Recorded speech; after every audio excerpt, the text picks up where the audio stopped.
নমস্কার, আপনারা দেখছেন আপডেট বাংলা। খবরের প্রথমে দেখে নেব আজকের সংবাদ শিরোনাম।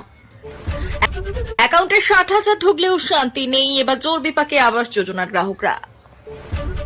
কৃষকদের জন্য বড় খবর, সুখবর দিলেন কেন্দ্রীয় মন্ত্রী। বাবরি মসজিদের পাশেই রাম মন্দির, আকবর সিরাজদৌল্লা জুতোয় পা গলাতে চান তৃণমূলের হুমায়ুন। শান্তনু আরাবুল দল থেকে সাসপেন্ড কেন, জবাব দিলেন শৃঙ্খলা রক্ষা কমিটির সদস্য ফিরহাদ। নানুরে হাত পা ভেঙে দেওয়া হলো তৃণমূল নেতার, নেপথ্যে কি অনুব্রত কাজল দ্বন্দ্ব? সেনাপতির হাত ধরে তৃণমূলে যোগ দিলেন বর্ষিয়ান বাম নেতা, হইচই রাজ্যে। ফেব্রুয়ারি থেকে লক্ষ্মীর ভান্ডারের অনুদান বেড়ে 2100 টাকা, আগামী মাসে সুখবর মহিলাদের জন্য। দীঘার জগন্নাথ মন্দির নিয়ে আর একটাও কথা বললে শুভেন্দুকে হুঁশিয়ারি সুপ্রকাশের। করা যাবে না কড়া পদক্ষেপ, অর্জুন সিংকে রক্ষা কাবুজ হাইকোর্টের। আসছে বিস্তারিত খবরে। কেন্দ্রের মুখাপেক্ষী হয়ে না থেকে আবাস যোজনার ক্ষেত্রে একলা চলনীতি অনুসরণ করেছে পশ্চিমবঙ্গ সরকার। গত ডিসেম্বর মাসে রাজ্যের প্রায় 12 লক্ষ উপভোক্তার অ্যাকাউন্টে প্রথম কিস্তির টাকা পাঠিয়েছে রাজ্য। আগামী 3 মাসের মধ্যে বাড়ি তৈরির কাজ শেষ করার কথা, কিন্তু তার আগেই ফাঁপড়ে পড়েছেন বেশ কিছু আবাস প্রাপক। জানা যাচ্ছে আগামী মার্চ এপ্রিল মাসের মধ্যে আবাস যোজনার গ্রাহকদের বাড়ি তৈরির কাজ সম্পন্ন করে ফেলার কথা। তবে বালির দাম হু হু করে বাড়তে থাকার কারণে সমস্যায় পড়েছেন তারা। এমতাবস্থায় বালিঘাটের ইজারাদারদের সঙ্গে বৈঠকে বসেছিলেন জেলা প্রশাসন। নির্দিষ্ট করে দেওয়া হয়েছে বালির দাম। প্রশাসন সূত্রে জানা গিয়েছে, পূর্ব বর্ধমানে বাংলার আবাস যোজনার গ্রাহক সংখ্যা 79,309 জন। তাদের মধ্যে 75,000 উপভোক্তার অ্যাকাউন্টে সরকারের তরফ থেকে বাড়ি নির্মাণের প্রথম কিস্তির টাকা পাঠিয়ে দেওয়া হয়েছে। অনেকে ইতিমধ্যেই বাড়ি তৈরির জন্য বিভিন্ন জিনিসপত্র তৈরি করে এনে কাজ শুরুও করে দিয়েছে। তেমনি সরকার নির্ধারিত 90 দিনের মধ্যেও বাড়িও তৈরি করতে পারবেন তারা। এই বিষয়ে আবাস যোজনার উপভোক্তাদের একাংশের দাবি, প্রত্যেক ঘনফুট বালির জন্য 21 টাকা করে দিচ্ছে জেলা প্রশাসন, অথচ বাজার থেকে বালি কিনতে খরচ হচ্ছে 40 থেকে 42 টাকা ঘনফুট। আর এই নিয়ে বিডিওর কাছে তারা অভিযোগ জানিয়েছেন। আবাস প্রাপকদের একাংশের কথায়, বালির বেশি দামের জন্য বাড়ি তৈরির কাজ শুরু করতে পারছি না। এরকম হলে বাড়ি তৈরির খরচের অর্ধেক বালি কিনতেই চলে যাবে। জেলা প্রশাসনের এক আধিকারিক বললেন, বালিঘাটের ইজারাদারদের সঙ্গে বৈঠক করছেন বিডিওরা। বালির আকাল থাকার কারণেই কোনো অভিযোগ নেই, বালির দাম কমতে শুরু করেছে। বিডিও মৈত্রী ভৌমিক বৃহস্পতিবার বললেন, আবাস যোজনার গ্রাহকরা যাতে সঠিক মূল্যে বালি পান সেদিকে নজর রাখা হচ্ছে। এদিকে জানা যাচ্ছে, বালিঘাটের ইজারাদারদের সঙ্গে ব্লক প্রশাসনের বৈঠকে প্রাথমিকভাবে স্থির হয়েছে, প্রত্যেক ঘনফুট বালির মূল্যে যাতে কিছুতে 20 থেকে 25 টাকার বেশি না হয় সেদিকে নজর দেওয়া হবে। একজন উপভোক্তা 600 ঘনফুট বালি কিনতে পারবেন। প্রশাসনের তরফ থেকে বালির দাম নির্দিষ্ট করে দেওয়া হলেও উপভোক্তারা এই দামে বালি পাবেন কিনা তা নিয়ে একটা সংশয় থেকেই যাচ্ছে। বালিঘাটের ইজারাদারদের একাংশের কথায় 40 হেক্টর অঞ্চলে 5 বছর বালি তুলতে 150 কোটি টাকা দিতে হবে। এছাড়া বালি বিক্রয়ের পর রাজস্ব দিতে হয়, সেই সঙ্গে আরো নানান খরচ রয়েছে। সেই কারণে বালির দাম বৃদ্ধি পেয়েছে। অন্যদিকে ট্রাক্টর চালকদের একাংশের কথায়, বিগত 2 থেকে 3 মাস ধরে বালি নিয়ে প্রশাসনের কড়াকড়ি চলছে। নদীর যেখানে সেখানে বালি পাওয়া যাচ্ছে না, নির্দিষ্ট ইজারাদারদের থেকেই বালি কিনতে হচ্ছে, সেই জন্য দামে কোনো বাঁধন নেই। এদিকে হু হু করে বালির দাম বাড়তে থাকায় ফাঁপড়ে পড়েছেন আবাস যোজনার গ্রাহকরা। জেলা প্রশাসনের তরফ থেকে দাম বেঁধে দেওয়া হলেও তা কতখানি কার্যকর হবে তা নিয়ে একটা প্রশ্ন থেকেই যাচ্ছে। কেন্দ্রীয় মন্ত্রী শিবরাজ সিং চৌহান বলেছেন, সয়াবিনের সংগ্রহ চলছে। এখনো পর্যন্ত 13,68,660 মেট্রিক টন সয়াবিন সংগ্রহ করা হচ্ছে। আজ মহারাষ্ট্র সরকার দাবি করেছে যে সয়াবিন সংগ্রহের সময়সীমা বাড়ানো উচিত। মহারাষ্ট্রে সয়াবিন সংগ্রহের সময়সীমা 31 জানুয়ারি পর্যন্ত বাড়ানো হয়েছে। রাজস্থানও এটি 4 ফেব্রুয়ারি পর্যন্ত বাড়ানোর দাবি করেছে। একই তেলেঙ্গানার দাবিও মঞ্জুর করা হয়েছে। মুর্শিদাবাদের বেলডাঙ্গায় হবে বাবরি মসজিদ। মাসখানেক আগে ঘোষণা করেছিলেন ভরতপুরের বিধায়ক হুমায়ুন কবির। এরপর মুর্শিদাবাদের প্রতি বিধানসভা কেন্দ্রে রাম মন্দির করার কথা জানালেন বঙ্গীয় হিন্দু সেনা। এবার হুমায়ুন কবির প্রস্তাব দিলেন, বেলডাঙ্গায় বাবরি মসজিদের পাশে রাম মন্দির তৈরি করা হোক। বঙ্গীয় হিন্দু সেনা চাইলে তিনি জমি সংগ্রহ করে দেবেন বলে জানালেন। কয়েকদিন আগে বঙ্গীয় হিন্দু সেনার সেনাপতি অম্বিকানন্দ মহারাজ বললেন, আগামী 22 জানুয়ারি মুর্শিদাবাদের একটি রাম মন্দিরের ভিত্তিপ্রস্তর স্থাপন হবে। সোমবার এই নিয়ে হুমায়ুন কবির বললেন, আমি আগেও বিষয়টিকে স্বাগত জানিয়েছিলাম, আবারও বলছি, ওই রাম মন্দির নির্মাণে আমার যদি কোনো সহযোগিতা প্রয়োজন হয় আমি সহযোগিতা করার জন্য প্রস্তুত। এরপরই বেলডাঙ্গায় বাবরি মসজিদের প্রসঙ্গ তুলে ভরতপুরের তৃণমূল বিধায়ক বললেন, বাবরি মসজিদের জন্য জমি দেখেছি, ইতিমধ্যেই 6 বিঘা জমি চূড়ান্ত করা হয়েছে। আশেপাশে আরো 6 বিঘা জমি দেখা হচ্ছে। বাবরি মসজিদ ট্রাস্ট গঠন করা হচ্ছে। ফেব্রুয়ারি মাসের মধ্যে ওই ট্রাস্টের নামে জমি রেজিস্ট্রেশন হবে। এবছরের 6 ডিসেম্বর ঘটা করে বাবরি মসজিদের ভিত্তিপ্রস্তর স্থাপন করা হবে। বাবরি মসজিদের পাশে হাসপাতাল, রিসোর্ট হবে বলে তিনি জানিয়েছেন। 2029 সালের জানুয়ারির মধ্যে বেলডাঙ্গায় বাবরি মসজিদ তৈরির কাজ সম্পূর্ণ হবে বলে আশাবাদী হুমায়ুন। বাবরি মসজিদের পাশে রাম মন্দির করার প্রস্তাব দিয়ে তিনি বললেন, মুর্শিদাবাদে যারা রাম মন্দির তৈরি করছেন তাদের কাছে আমার প্রস্তাব, তারা যদি ওখানেও রাম মন্দির তৈরি করতে চান তাহলে আমার অর্থ সাহায্যে জমি সংগ্রহ করে দেব। সাম্প্রদায়িক সম্প্রীতির কথা তুলে ধরে ভরতপুরের তৃণমূল বিধায়ক বললেন, বাবরি মসজিদের পাশে জমি আমি সংগ্রহ করে তাদের হাতে তুলে দেব, তারা রাম মন্দির বানান। একই সঙ্গে তিনি বললেন, বাংলা যেটা আগে করে সেটা ভারতবর্ষের মানুষ পাবে কি করে, এবং এটার ক্ষেত্রেও আমরা দৃষ্টান্ত স্থাপন করি। মুর্শিদাবাদী মানুষ হিসেবে পূর্বের যে ইতিহাস তা পুনরাবৃত্তি করি। সম্রাট আকবর, সম্রাট সিরাজদৌল্লাকে আরেকবার স্মরণ করি। হিন্দু মুসলমান সম্প্রীতি বজায় রেখে বাবরি মসজিদের পাশে রাম মন্দির হোক। তৃণমূল কংগ্রেসের দুই নেতাকে সাসপেন্ড করা হয়েছে। এক শান্তনু সেন, দুই আরাবুল ইসলাম। একজন হলেন রাজ্যসভার সাংসদ, অপরজন ছিলেন দলের তাজা নেতা। এই দুজনকেই দল থেকে সাসপেন্ড করা হয়েছে। কিন্তু কেন সাসপেন্ড করা হলো, এবার তার ব্যাখ্যা দিলেন তৃণমূল কংগ্রেসের শৃঙ্খলা রক্ষা কমিটির সদস্য তথা মেয়র ফিরহাদ হাকিম। তার ব্যাখ্যা, দলীয় ঐক্যে ফাটল ধরানো এবং স্বেচ্ছাচারী কার্যক্রমের জেরে আরাবুল ইসলাম এবং শান্তনু সেনকে সাসপেন্ড করা হয়েছে। তবে নির্দিষ্ট করে শান্তনু আর আরাবুলের মধ্যে যে দলের ঐক্যে ফাটল ধরিয়েছে এবং কে স্বেচ্ছাচারী কাজ করেছে সেটা স্পষ্ট করেনি ফিরহাদ হাকিম। শান্তনু সেন এবং আরাবুল ইসলামকে যখন সাসপেন্ড করা হয়েছে তখন জয়প্রকাশ মজুমদার গত শুক্রবার একটি ভিডিও বার্তায় এদেরকে দলের সর্বোচ্চ নেতৃত্ব সাসপেন্ড করেছে বলে জানিয়েছিলেন। তখন সাসপেনশন কারণ জানাননি। এবার ফিরহাদ হাকিমের ব্যাখ্যায় কারণ স্পষ্ট হলো। স্বামী বিবেকানন্দের জন্মবার্ষিকীতে রবিবার চেতলায় বিবেকানন্দের মূর্তিতে শ্রদ্ধা জানাতে গিয়ে কলকাতার মেয়র এমন ব্যাখ্যা দিয়েছেন। ফিরহাদ হাকিম বললেন, তৃণমূল কংগ্রেস শৃঙ্খলাবদ্ধ দল, ধর্মনিরপেক্ষতায় বিশ্বাস করে, জাতীয়তাবাদী এবং সার্বভৌমত্বে বিশ্বাস করে। দলে আমরা ঐক্যবদ্ধ থাকব।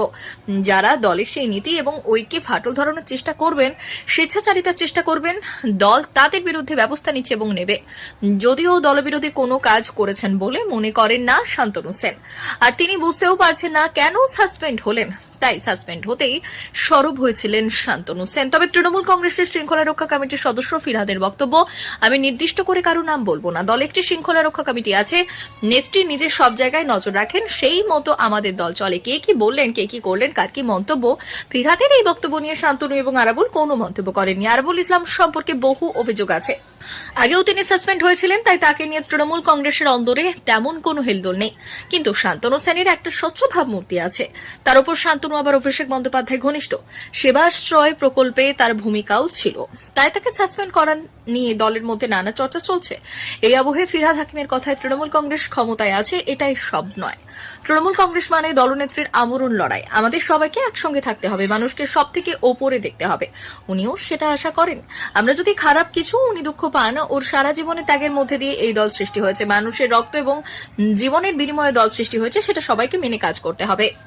নতুন বছর এলেও বীরভূমে কমেনি অনুব্রত মণ্ডল এবং কাজল শেখের অনুগামীদের মধ্যে দ্বন্দ্ব। এবার অনুব্রতর অনুগামী হওয়ায় মেরে হাত পা ভেঙে দেওয়ার অভিযোগ উঠল নানুরে।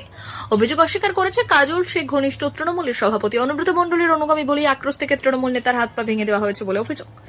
গাড়ি লক্ষ্য করে চালানো হয়েছে গুলি, আর গোটা ঘটনায় আঙুল উঠেছে কাজল শেখের অনুগামীদের দিকে, যার জেরে ফের সামনে চলে এসেছে অনুব্রত মণ্ডল বনাম কাজল শেখের গোষ্ঠীর লড়াই।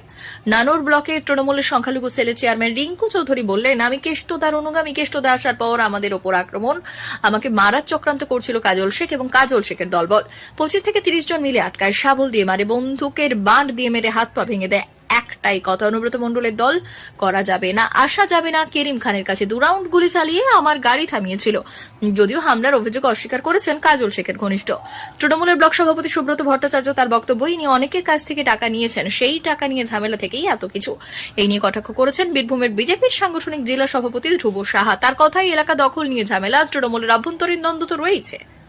কাজল বনাম অনুব্রতর অনুগামীদের লড়াই নতুন নয়, কিন্তু গরু পাচার মামলায় অনুব্রত জেল থেকে ফেরার পর তার নয়া মাত্রা পেয়েছে। এর আগে ডিসেম্বর মাসে অনুব্রতর অনুগামীদের মারধর করার অভিযোগ ওঠে। সেবারই নানুরের অনুব্রত অনুগামীদের মারধর করা হয়েছে বলে খবর সামনে এসেছে। জানা গেছে, 1.5 মাস ধরে গ্রাম ছাড়া ছিলেন নানুরের তৃণমূলের পঞ্চায়েত সদস্য। অনুব্রত প্রত্যাবর্তনের সপরিবারে গ্রামে ফেরেন শেষ পর্যন্ত, আর তারপরে 20 থেকে 25 জন মোটরসাইকেলে চেপে এসে হামলা চালায় বলে জানা যায়। অভিযোগ, হামলাকারী সকলেই ছিলেন কাজল শেখের অনুগামী। বাড়িতেও ভাঙচুর চালানো হয় বলে অভিযোগ, আর সেই নিয়ে বোলপুরের এসডিপিওর কাছে অভিযোগও দায়ের হয়। তখনও দোষারোপ পাল্টা দোষারোপের পাল্টা শুরু হয়। সেই রেশ কাটতে না কাটতে ফের একই অভিযোগ সামনে এলো। অভিষেক বন্দ্যোপাধ্যায়ের হাত ধরে তৃণমূল কংগ্রেসে যোগ দিলেন সিপিএম নেতা। দলে যোগ দিতেই বাম নেতার কাঁধে তুলে দেওয়া হলো গুরু দায়িত্ব। রাজ্যের কোনো বাম নেতা সেনাপতির হাত ধরে জোড়াফুলে আসেননি। জোড়াফুলি যোগ দিয়েছেন কেরলের প্রাক্তন সিপিএম নেতা পিভি আনভার। সোমবার রাজ্যের শাসক দলের পক্ষ থেকে তাদের অফিসিয়াল পেজে এই খবর জানানো হয়েছে। পিভি আনভার কেরলের রাজনীতির আঙ্গিনায় অতি পরিচিত মুখ। রাজনৈতিক জীবনের শুরুতে তিনি সিপিএম এর বিধায়ক ছিলেন। বিধায়ক থাকাকালীন দলের দুর্নীতি নিয়ে মুখ খোলেন। তাকে দল থেকে বহিষ্কার করে তৎকালীন সরকার পিনারাই বিজয়ন। এরপর নির্দল প্রার্থী হিসেবে নীলাম্বুর কেন্দ্র থেকে তিনি নির্বাচনী লড়াই করেন। অধুনা কেরলের রাজনৈতিক পরিসরের অন্দরে কান পাতলে শোনা যায়, কমিউনিস্ট সরকারের বিরুদ্ধে আরও জোরদার লড়াই করতে গত বছর থেকেই তৃণমূল শিবিরের সঙ্গে যোগাযোগ রেখেছিলেন আনভার। সেই জল্পনাকে সত্যি করে নতুন বছর পড়তে আনভারে তৃণমূলে যোগদানের খবর সামনে এলো। 10 জানুয়ারি থেকে তার নতুন পরিচয় কেরলের একমাত্র তৃণমূল নেতা হিসেবে। এখন দেখার আনভারের সঙ্গে হাত মিলিয়ে কেরলে আগামীতে জোড়াফুল ফোটে কিনা। রাজ্যের সবথেকে জনপ্রিয় প্রকল্প হলো লক্ষ্মীর ভান্ডার প্রকল্প। এই প্রকল্পের মাধ্যমে মহিলাদের মাসে মাসে টাকা দেয় মমতা বন্দ্যোপাধ্যায়ের সরকার। লক্ষ্মীর ভান্ডারের জন্য রাজ্য অনেকটা এগিয়ে গেছে। কেন্দ্রের একাধিক রিপোর্টে এই জাতীয় জনকল্যাণমূলক প্রকল্পের জন্য রাজ্য ভোগ্যপণ্যে কেনায় এগিয়ে রয়েছে বলে মনে করা হচ্ছে। লক্ষ্মীর ভান্ডার প্রকল্পের কারণেই মাসে মাসে মহিলাদের হাতে অর্থ আসে, আর সেই টাকা তারা নিজেদের ইচ্ছে মতো ব্যবহার করতে পারেন। মমতা বন্দ্যোপাধ্যায় লক্ষ্মীর ভান্ডার প্রকল্প চালু করেছিলেন 2021 সালের ভোটের আগে। ভোটের পর থেকেই টাকা দেওয়ার কাজ শুরু করে নবান্ন। প্রথমে লক্ষ্মীর ভান্ডার প্রকল্পে মাসে মাসে 500 টাকা করে দেওয়া হয় সাধারণ শ্রেণীর মহিলাদের, আর পিছিয়ে পড়া তপশিলি জাতি এবং উপজাতি মহিলারা পেতেন 700 টাকা। 2024 সালে লোকসভা নির্বাচনের আগে টাকার অঙ্ক বাড়িয়েছিলেন মমতা। লোকসভা ভোট 2024 সাল থেকে লক্ষ্মীর ভান্ডার প্রকল্পের টাকা বাড়িয়ে 1000 করেছিল নবান্ন। পাশাপাশি পিছিয়ে পড়াদের দেওয়া হয় 1200 টাকা। সম্প্রতি আবারও লক্ষ্মীর ভান্ডার প্রকল্পের টাকা বৃদ্ধির জল্পনা শুরু হয়েছে, কিন্তু তাতে সায় দেয়নি নবান্ন। তবে এবার টাকার অঙ্ক অনেকটাই বাড়ানো হয়েছে, এই কথা নিয়ে আলোচনা হচ্ছে। অনেকেই বলছে বিধানসভা ভোটের আগের বছর, তাই এই বছর টাকা বৃদ্ধি করা হতে পারে। অনেকেই বলছেন ফেব্রুয়ারি মাস থেকে লক্ষ্মীর ভান্ডার প্রকল্পের টাকা বৃদ্ধি করা হবে, কিন্তু এখনো পর্যন্ত নবান্ন এই বিষয়ে গ্রিন সিগন্যাল দেয়নি। অনেকে আবার মনে করছেন এই বছর ফেব্রুয়ারি মাসে টাকা বৃদ্ধি করা হবে না। যদি ভোটের কথা মাথায় রেখে টাকা বাড়ানো হয় তাহলে তা হতে পারে চলতি বছরের শেষের দিকে, নয়তো আগামী বছর। জল্পনা শুরু হয়েছে লক্ষ্মীর ভান্ডারে টাকা বাড়িয়ে 2100 টাকা করা হতে পারে। 2100 টাকা করে মাসিক অনুদান একজন মহিলার মাসিক প্রয়োজনের অনেকটাই পূরণ হবে, যার ফলে এই প্রকল্পের জনপ্রিয়তা আরও দিকে দিকে ছড়িয়ে পড়বে। দীঘার নবনির্মিত জগন্নাথ মন্দির নিয়ে রাজ্যের শাসক বিরোধী তরজা তুঙ্গে। একদিকে জগন্নাথ মন্দিরের চরিত্র, অর্থাৎ এটি ঠিক কি ধরনের নির্মাণ তারই প্রশ্ন তুলেছেন রাজ্যের বিরোধী দলনেতা শুভেন্দু অধিকারী। জবাবে এবার তাকে হুঁশিয়ারি দিলেন পূর্ব মেদিনীপুরের কাঁথির কলকাতা হাইকোর্টে স্বস্তি প্রাক্তন বিজেপি সাংসদ অর্জুন সিং এর। পুলিশের করা শতপ্রণোদিত মামলায় রক্ষা কবচ দিল কলকাতা হাইকোর্ট। ভাটপাড়া থানার পুলিশকে হেনস্থার ঘটনায় অর্জুন সিং এর বিরুদ্ধে শতপ্রণোদিত মামলা করেছিল পুলিশ, আর সেই মামলার আগেই নির্দেশই বহাল রাখলেন বিচারপতি জয় সেনগুপ্ত। আপাতত বিজেপি নেতার বিরুদ্ধে কোনো কড়া পদক্ষেপ করতে পারবে না পুলিশ। মঙ্গলবার এই মামলায় ফের শুনানি রয়েছে। ভাটপাড়া পুলিশের দাবি, ব্যারাকপুর থানার পুলিশ কর্মীরা যখন অর্জুন সিং এর বাড়িতে নোটিশ নিয়ে হাজির হয়েছিলেন তখন তার দেহরক্ষী এবং অর্জুন সিং নিজে অফিসারদের হেনস্থা করেন। হাইকোর্টে রক্ষা কবচে আবেদন করেছিলেন অর্জুন সিং। প্রসঙ্গত একাধিক মামলার পরিপ্রেক্ষিতে অর্জুন সিং ও তার ছেলে ভাটপাড়ায় বিধায়ক পবন সিংকে বারবার পুলিশি নোটিশ পাঠানো হচ্ছে। সূত্রের খবর, ভাটপাড়া পুরসভা চেয়ারম্যান থাকাকালীন চেয়ারম্যান রিলিফ ফান্ডের টাকা ব্যক্তিগত কাজে লাগানো হয়েছে। এই অভিযোগ উঠেছে প্রাক্তন সাংসদ অর্জুন সিং এর বিরুদ্ধে। সেই মামলায় বৃহস্পতিবার ভবনে ডাকা হয়েছিল তাকে। ইতিপূর্বে একাধিক তলব বেরিয়েছেন তিনি, কিন্তু ওই দিন হাজিরা দেন। একই সঙ্গে রাজ্যের শাসক দলের বিরুদ্ধে প্রতিহিংসামূলক আচরণের অভিযোগ করেছেন। প্রিয় দর্শক, এখনকার মতো খবর এই পর্যন্তই। ধন্যবাদ।